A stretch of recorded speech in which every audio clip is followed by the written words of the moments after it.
You need to know about the battle between East and West. You must understand the details of this because this is getting real hot and heavy. Right now, at this time, we are watching an escalation of this power struggle that's been going on, and it is getting to the point at which it has become dangerous. Let's focus on what's happening here and understand there are some big question marks inside of this. I'm going to break that all down to you today. The very first thing that I want to cover is what's going on with China, because this has been something front and center in the news. We've got the economic aspects, yes, but the geopolitical, the tensions that have been building are what we must talk about right here and now. The first thing is what's going on with China and their road to being number one. So this is a bumpy road along the way. They are trying their best to become number one. They want to do this. They want to push to become the number one economy, the empire of the world being based in China, at the center. Is it going to happen? Some say it's inevitable. Others say, no way, it will never occur. Well, what they are doing seems to be aligning themselves with a lot of other countries, including, of course, the BRICS nations. Here at this time, there are geopolitical problems, and there is one country that seems to be pushing back somewhat inside of the BRICS. Can you guess who that is? We're going to talk about that in a few minutes. Resources are another issue for China. They need a lot, this insatiable appetite. It seems, well, what is the one key resource that we're always talking about that is in flux right now?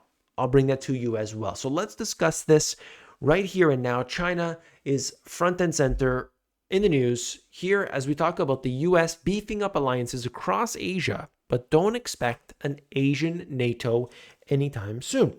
You've probably heard about this. I think it's important to understand the details as we see it. Look, a lot of these countries, they're aligning with China, but at the same time, they realize what China is doing. They realize they want the top spot. And so they don't want to give up sovereignty. They don't want to do anything like this. And they don't want to be the enemy to the United States either, in most cases. So they're trying to balance it all out, okay? So we can see that China is creating alliances in Southeast Asia and more. We look to that with the BRICS nations and so on. These are military alliances, and these are also trade as well. We have military cooperation expanding overall, and some countries are not 100% aligned with them. And it seems to be a little bit of gray area in that circumstance. The US announces new multi-year military exercise plan with Japan and South Korea ahead of their summit. So we'll cover a couple articles here related to that. And of course, they have this summit. They're trying to do something that's pretty obvious. They're positioned geographically right beside China, and they want to make it known that, look, we are going to apply as much force as we can to you, China. China, at the same time, they're building military bases on these islands in the South China Sea. They're saying, no, our line is drawn right here. And other countries like Philippines and so on are saying, no, your line is not drawn there. And so we get these battles going on. South China Sea is one thing. Taiwan, of course, is another thing. And we've got to understand that that is a very hotly contested battle that seems to never end. It's just wild. This is interesting, okay? This is where it gets like, it's not so one-sided. It's not so black and white.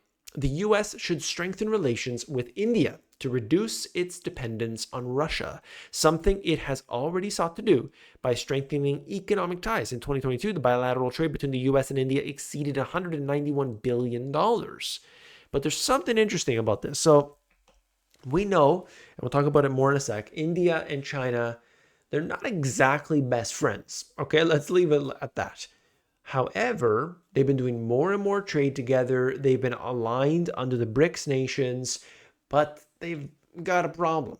They've got a big problem, okay? And so this might be sorted out long term, but here at this time, there goes the pen. Here at this time, they've got an issue. So now the US is trying to step in and say, okay, we see that. We see the cracks that are there. Let's slip between the cracks and hopefully we can separate these two. They're trying to do that. We'll see what happens. I'm not so sure about that. But the more trade, the more expansion that the US can do with India, the better off they're going to be in terms of the, the politics side. But look, What happened as soon as Russia said, hey, we'll give you a discount on oil, India's like, sign me up. I'm interested. We saw that. Okay. The US is quietly warning its Middle East partners about the cost of stocking up on Chinese made weapons. So we see that. I think for a lot of people, we've noted this over the last while, how it's been very clear, in fact, that for the Middle East, they are doing a lot of business with China. They are doing everything they can to expand that relationship. They're not cutting back at all. And the Middle East is like going head first. They're saying, hey, that's the partner we want long term. So the lines seem to be drawn for the most part. And that is the way it's going to be for the next several years. You might be asking yourself, where is this all leading? How are we going to get into a stage in which it's not going to end up in war? Well, that's really the worry for a lot of people. We want to be prepared. We want to be able to deal with this. I'll talk about that more in a second here. This is just talking about more about that summit that's happening, South Korea, Japanese officials. Apparently they said, oh, it's not about China. It's not about China. Of course it's not about China. Yeah, okay. Here we go. But we know that regardless how much they discuss China, we know that there is a big concern going on right now, and we should be fully aware of that. Russia and China conduct a series of naval drills in the East China Sea, which you can see here. People will say, this is nothing, this is not going on, and this Navy's better than that Navy. I don't even think the wars will be hot wars in this way. I actually think it's going to be more cyber. I think that's a more likely scenario because it's a little bit more political. You know what I mean? Oh, you didn't blow anything up. You just shut down all our power for a while, like something like this. And there's other things with Russia and Chinese navies running joint support drills. You see that for yourself right there. Okay. So a lot is going on right now. I think it's pretty clear that you have China rehearsing an invasion of Taiwan with troops storming sea defenses and chilling war games. They're being very clear about this. They're basically saying we're doing this. We're training for this. We are trying to make it known that we're going to go through with it in the long term, or at least if you do something, we're going to be able to get back at you, kind of thing. So all I'm trying to say is that everything is there being very clearly documented for us to see. Okay. So we got resources, and that's one thing. Okay. Battles are fought over resources.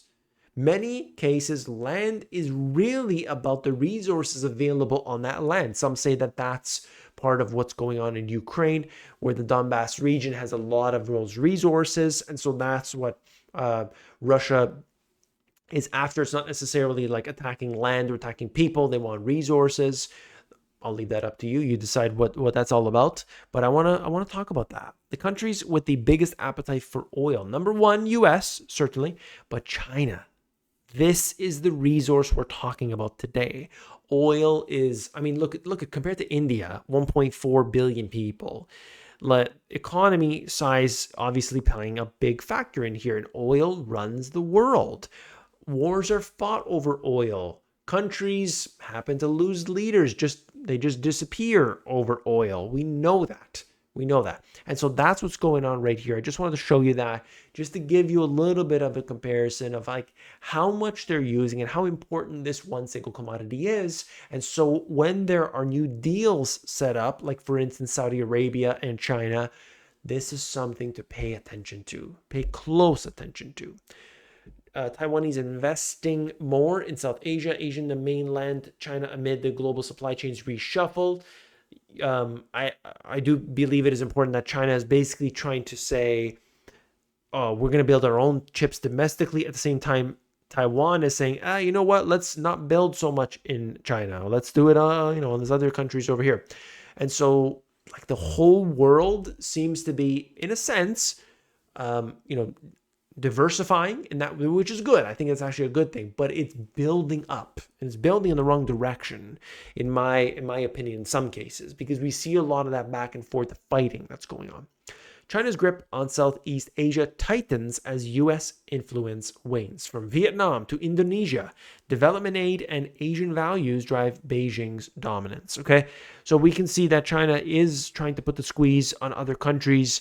They're saying, do business with us. Let's do that. They're doing it politically. They're going through. They're shaking hands here and there. They're doing it through resources.